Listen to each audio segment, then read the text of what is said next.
story. Number 1. Prophet Muhammad sallallahu alaihi wasallam is the last prophet of Allah. Number 2.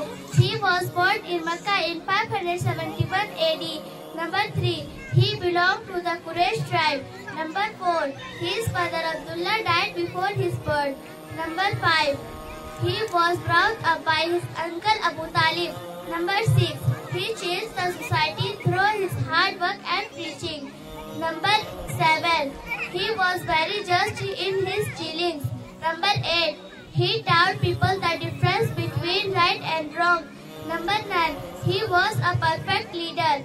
Number 10. His life is a role model for everyone. Thank you.